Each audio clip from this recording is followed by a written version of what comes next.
오늘 성경 말씀은 마가복음 3장 13절에서 19절 말씀입니다.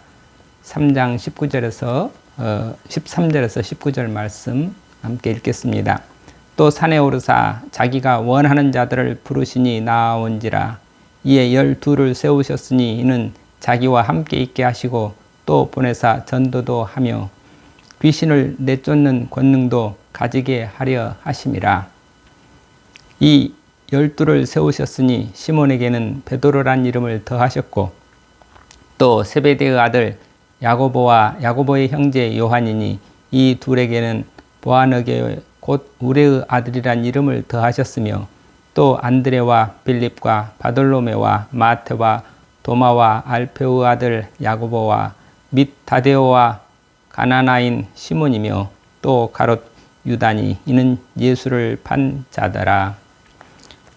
예수님께서 12자를 세우셨는데, 그래서 오늘은 예수님께서 12 사도를 세우신 뜻이 무엇인가 함께 나눠 보겠습니다. 예수님께서 12를 왜 세우셨나? 물론 하나님 나라의 복음을 전하시기 위해서, 그리고 12이라고 하는 것은 이스라엘 12지파 모든 민족들에게 복음이 다 전파되기를 전파되도록 하기 위해서 그렇게 12를 세우셨다 우리는 알고 있죠.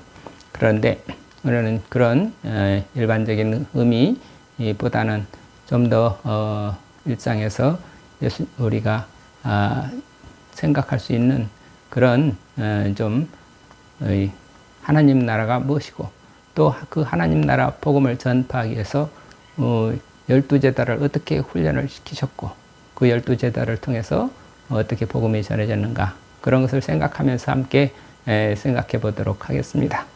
우선 마가복음 3장 13절에 첫째, 또 산에 오르사 자기가 원하는 자들을 부르시니 이렇게 보는 것을 봤을 때, 첫째, 예수님께서는 12제자들을 어떻게 선택하셨나? 예수님은 많은 여러 제자들이 있었는데 그 중에서 어떤 사람을 12제자로 택하셨나? 그건 우리가 알 수 없죠. 그러나 예수님께서 먼저 예수님께서 정해서 택하셨다. 그리고 그런데 지금 누가복음에 보면은 누가복음 이 같은 평행 본문이 누가복음 6장 12절에 보면 이때 예수께서 기도하러 산으로 가사 밤이 새도록 하나님께 기도하시고 밝음에 그 제자들을 부르사 그 중에 12를 택하여 사도로 칭하셨으니, 이렇게 좀 더 자세한 내용이 누가복음 6장 12절 13절에 나와 있습니다. 누가복음을 보면 예수님께서 그저 제자들을 어떻게 택했나 그러면 밤새도록 산에 올라가서 기도를 하셨다. 그리고 기도하시고 날이 밝으니까 내려오셔서 제자들에게 12제자들을 불러서 사도로 세우셨다. 그렇게 돼 있습니다. 그러니까 예수님께서 일단은 기도를 통해서 적합한 제자들을 이렇게 고르고 택하셨다는 것을 알 수 있습니다. 예수님께서 밤이 새도록 기도를 하셨다. 얼마나 정성을 다하여 기도했는지 우리는 짐작할 수 없죠. 그런데 이런 일들이 동광원의 이연필 선생님께서 1947년에 이렇게 지리산 설인내에서 이렇게 제자들을 훈련시키면서 그때 설인내라는 지리산 산에 올라가셔서 밤새도록 기도하시고 그 추운 겨울에도 밤새도록 기도하시고 날이 밝음에 산에서 이렇게 내려오실 때 이 밤새 그 추운 산 위에서 기도하시느라고 몸이 꽁꽁 얼어가지고 내려오시는데 이렇게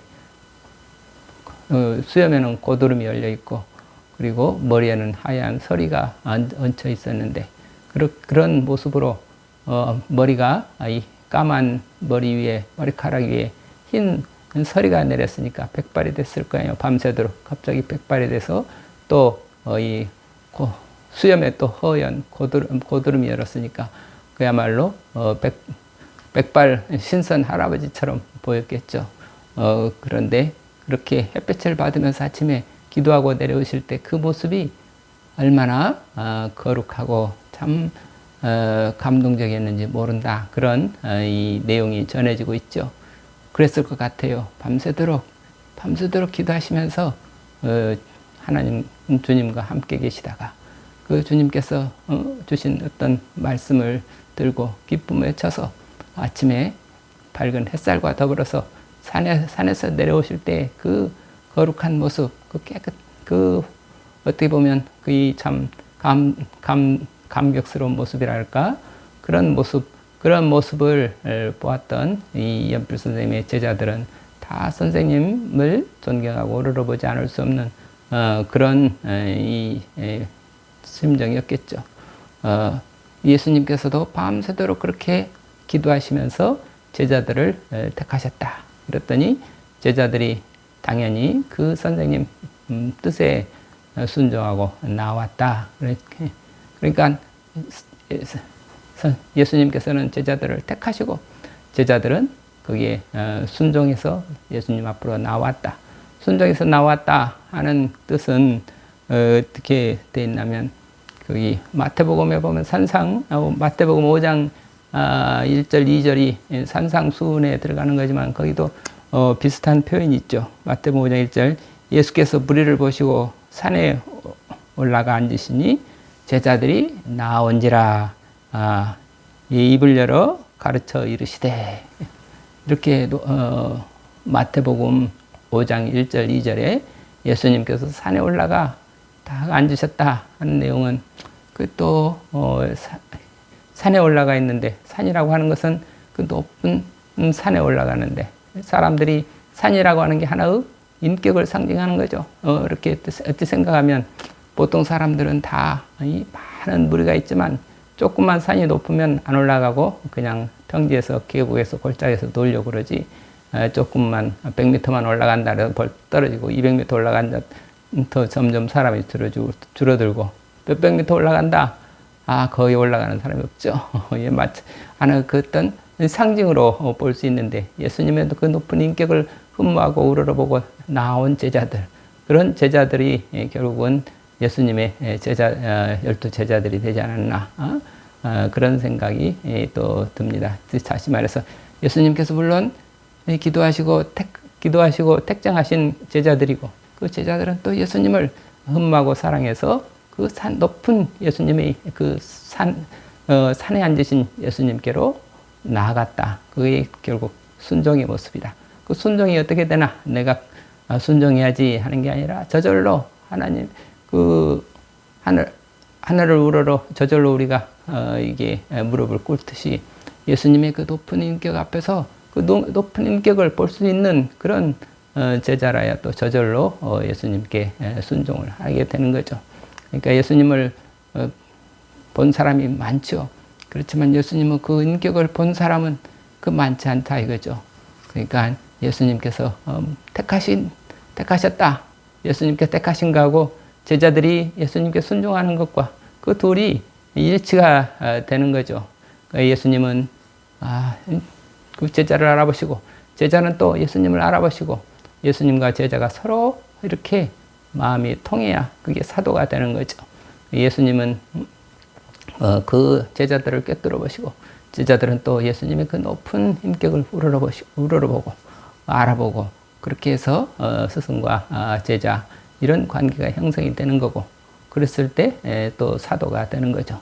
그래서 사람이 참 그렇죠. 지금 이 시대에 예수님이 오셨다. 그랬을 때 그 예수님을 알아볼 수 있는 누구나 다 알아보나? 그럴 수는 없겠죠. 지금도 여전히 마찬가지로 지금 이 시대에 또 이 시대에 예수님이 오신다 하면 여전히 바리새인 같은 예수님 사람들 비난하고 박해하는 사람들도 있을 것이고 이 사도들과 같이 예수님을 따르는 무리도 있을 것이고 언제나 이 사람들은 그 자기의 보는 눈에 따라서 참 진리를 보는 사람에게는 참 인격을 보는 사람에게는 참 인격을 찾아가게 되어 있고 그렇지 않으면 또 자기의 수준에 따라서 사람을 찾아가기 마련인 거죠. 그래서 천국은 결국은 어디인가 그러면은 예수 그리스도 앞에 나아가는 거, 그게 예수님을 모시고 사는 그곳이 천국이라는 것 우리가 다 알고 있죠. 그래서 예수님을 모신 그 자리가 천국이고, 그래서 예수님께 어떻게 하면 사도가 되나, 그 천국을 맛본 사람, 그 천국을 맛본 사람이 사도가 되는 거죠. 어떻게? 그래서 이 마가복음 어떻게 13 마가복음 누가복음을 보면은 사도들을 어떻게 훈련을 시키셨나 할 수 있죠. 그게 마가복음 3장 14절 15절을 보면 어떻게 사도가 됐나, 이렇게 이는 예수님께서 그 제자들을 사도로 선택하고 왜 선택했나, 이는 자기와 함께 있게 하시고, 여기 중요한 게 자기와 함께 있게 하시고, 예수님께서 사랑하는 제자 12를 택하셔서 자기랑 함께 있게 했다. 함께 있을 수 있으려면 함께 뜻이 맞아야 함께 있을 수 있는 거죠. 예수님께서 사랑하시고 또 제자들은 예수님을 존경하고, 그래서 제자와 예수님이 함께 있게 되는, 그 함께 있는 그 세계가 결국 천국이죠. 그래서 그 함께 있게 하시고 천국을 맛보게 하시고, 그리고 천국을 맛보고 거기서 그게 바로 천국을 맛보게 하는 그 천국, 그 제자들을 함께 있게 한다는 것은 제자들을 가르치고 훈련하는 거죠. 물론 같이 먹고 자고 생활하면서 늘 말씀을 때만 되면 말씀을 전하셨겠죠. 천국 복음을 진리의 말씀을 전하시고 또 모든 것을 보여주시고, 그래서 천국이 무엇이구나, 천국이라고 하는 것이 그리스도와 함께 예수님과 함께 그리스도와 함께 성령과 함께 있는 그 천국이 무엇이구나, 그것을 실감하고 느끼고 체험할 수 있도록 그렇게 하시고 함께 있게 하시고, 그러고 나서 그걸 배웠으면 또 보내사, 이제 그러면은 그 제자들을 보내서 전도도 하며 귀신을 내쫓는 권능도 가지게 하려 하심이라 이렇게. 그러니까 예수님께서 제자들을 훈련시킬 때 이렇게 자기와 함께 하시고, 그래서 천국을 보여주시고 같이 천국을 경험하게 하시고 가르쳐 주시고, 그래서 천국을 가르치고 경험하게 하신 다음에 그 다음에 이제 스스로 가가지고 또 새로운 그 다른 사람들에게 복음을 전도하고, 다른 사람들을 어떻게 다른 사람들이 지금 온전한 정신을 가지고 살지 못하는 사람들에게, 천국을 알지 못하는 사람들에게, 천국을 왜 알지 못하는가? 귀신에 쓰여서 지금 도깨비에 홀려가지고 제정신을 차리지 못하고 천국을 보지 못하고 그러고 살고 있는 사람들에게 귀신을 내쫓는 권능을 가지고 그 사람을 온전하게 회복시켜줘서, 그래서 천국 시민으로 살 수 있도록, 그래서 천국으로 초대할 수 있도록 그런 훈련을 시키신 거죠. 그러니까 복음 전도와 그 다음에 그 권능을 그 권능 어떤 권능이냐? 축귀, 귀신을 내쫓는 권능. 그걸 요새로 말하면 그게 정신을 잃고 정신을 놓고 뭐가 옳고 뭐가 참 인생의 참 목적과 참 의의가 무엇인지, 인생의 뜻이 무엇인지 알지 못하고 방황하는 사람들에게 인생의 참 길을 알려주고, 그리고 그래서 천국 시민으로 살 수 있도록 초대하는, 그래서 그런 어떤 이 축기의 능력이라는 것은 요즘 말하면은 그 악에 빠져서 사는 사람들에게 악을 그만둘 수 있도록 거악할 수 있는 그런 힘, 또는 뭐랄까요, 마귀, 이 세상에서 여러 가지 우리를 참되게 살지 못하게 유혹하는 악마를 이렇게 물리칠 수 있는, 그걸 항마라죠. 이 사탄을 발로 짓밟을 수 있는 그런 항마의 능력, 그런 항마의 능력을 가지게 하려 하심이라, 이렇게 말할 수 있죠. 그러니까 다른 사람들에게 그 악한 마귀를 쫓아내서 그 사람에게 온전한 정신을 가지고 하나님 백성으로서 천국을 살 수 있도록 해주는 그런 사랑의 능력이죠. 그러니까 말씀을 전할 수 있는, 복음을 전도한다 할 때는 진리의 말씀을 전할 수 있고, 그리고 다른 사람들을 정말 진리로 온전하게 회복해서 건강하고 행복하게 살 수 있도록 그런 사랑할 수 있는 치유와 그 다음에 치유의 능력이라고 할 수도 있고, 아니면은 그렇게 남을 살려줄 수 있는 사랑의 능력이라고 하는 게 가장 좋겠죠. 말씀을 전하는 그런 지혜와 다른 사람을 새롭게 살려낼 수 있는 그 사랑의 능력, 그런 능력을 가지게 해주시려고 예수님께서 12 제자를 선택을 하셨다. 그래서 그렇게 예수님께서는 늘 말씀과 기도를 가지고 제자들을 훈련시켰고, 그 제자들을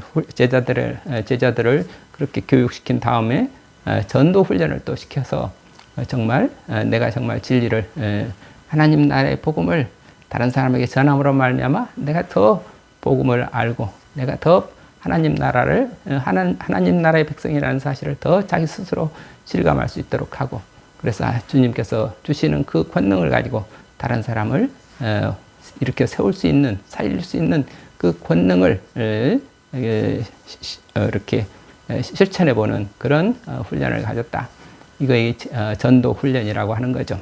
이렇게 예수님은 12 제자들을 택하셔가지고 함께 생활하면서 그들에게 전국 복음을 가르쳐 주시고, 그런 어떤 그 공동체라고 하는 게 함께 먹고 자고 살면서 하나님 나라를 그런 경험하게 하는 그런 말씀의 공동체, 기도의 공동체, 사랑의 공동체를 형성하셔가지고, 그 다음에 그걸 좀 더 확장하기 위해서 제자들을 또 바로 세우기 위해서 전도 훈련도 시키셨다, 이렇게 보겠습니다.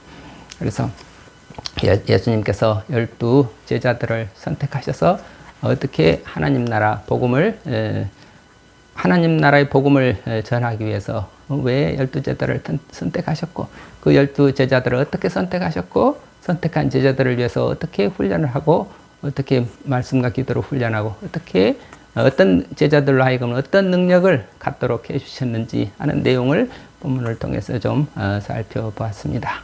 그런데 천국과 관련해 가지고 우리가 인생에 있어서 정말 참 지도자를 만나고 참 지도자와 함께 이렇게 같이 배우고 생활할 수 있었다고 하는 거, 그것만큼 큰 행복이 없죠. 다시 말해서 인생에 있어서 가장 큰 행복은 천국 복음을 그런 체험하는 그런 이게 행복이 가장 큰 행복이라고 하겠죠.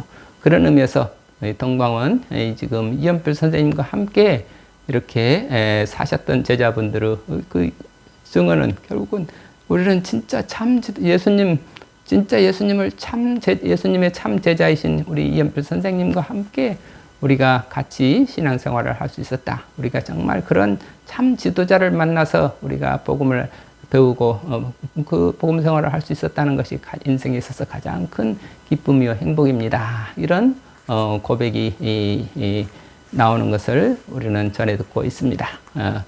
사실 그런데 이게 정말 천국이라고 하는 것은 어떤 진리의 나라라고 하니까 하나님의 말씀, 진리의 말씀, 복음은 우리가 복음을 배운다고 하는 것, 진리의 말씀을 배우고 그 말씀대로 사는 실천을 해보고, 그래서 정말 거기에서 기쁨을 누리고 하는 그런 진리의 공동체라고 할까요? 말씀의 공동체라고 할까요? 복음의 공동체라고 할까요? 그런 사랑의 공동체, 그런 공동체, 그런 모형이 결국은 천국 모형이 어딨나? 인생의 진짜 기쁨이 어딨나? 그럴 때 말씀과 함께, 말씀의 성령과 함께, 말씀과 함께, 그리스도와 함께 그 안에서 천국을 좀 더 다른 비유를 하자면, 이 세상에 성인으로 왔다는 분들은 다 그런 공동체를 했던 거죠.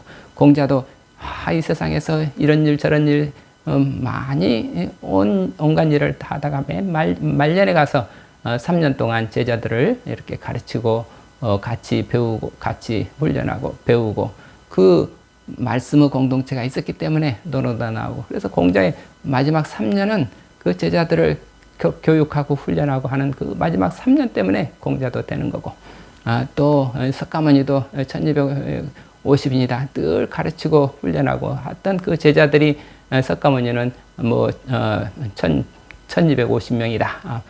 그렇지만 또 작게 말하면 딱 두 사람이다. 보현보살과 문수보살 두 사람이 결국은 석가모니의 뜻을 이어받았다. 뭐 이렇게 할 만큼 어떤 제자 공동체, 훈련, 그런 말씀의 공동체, 그런 어떤 진리의 공동체, 그 진리와 함께 기뻐하는 그런 말씀의 공동체가 가장 우리가 인생에 살면서 천국을 가장 쉽게 느끼고 가장 기쁘게 살 수 있는 그런 공동체라는 생각을 해봅니다. 어떤 공동체다, 어떤 무슨 일을 한다, 어떤 사업을 한다, 무슨 뭐를 한다 하지만 그런 것들에 있어서 그런 것들에 있어서 참 기쁨, 순수한 기쁨, 참된 복을, 행복을 느낀다고 하는 것은 어렵고, 정말 말씀의 진리와 함께 기뻐하는 말씀의 공동체, 그게 산상수훈의 내용이고, 예수님께서 12제자들을 선택하셔서 거기에 자기와 함께 계시면서 그 함께 가졌던 그 순간이라고 하는 거. 또 우리 동광원에서 이연필 선생님이 설인내에서 그렇게 제자들과 함께 지냈던 그 순간이 가장 이연필 선생님에게서도 가장 행복했던 그런 순간으로 기억하고 있는 것을 볼 때, 우리 인생에 있어서 정말 기쁨 후 천국을 정말 실제로 실감하고 느끼고 할 수 있는 그런 일은 이 하나님의 말씀과 함께 기뻐하며, 그래서 이 사랑이란 무엇인가, 진리와 함께 기뻐하는 그런 사랑의 공동체가 결국은 우리가 천국을 맛보고 천국을 배우고 천국을 맛보며 천국을 체험하면서 천국을 사는 그런 이 땅에서 할 수 있는 가장 좋은 방법이 아닌가 싶어서, 오늘은 예수님이 12사도를 세우신 그 의미를 이런 식으로 다시 한번 살펴보았습니다.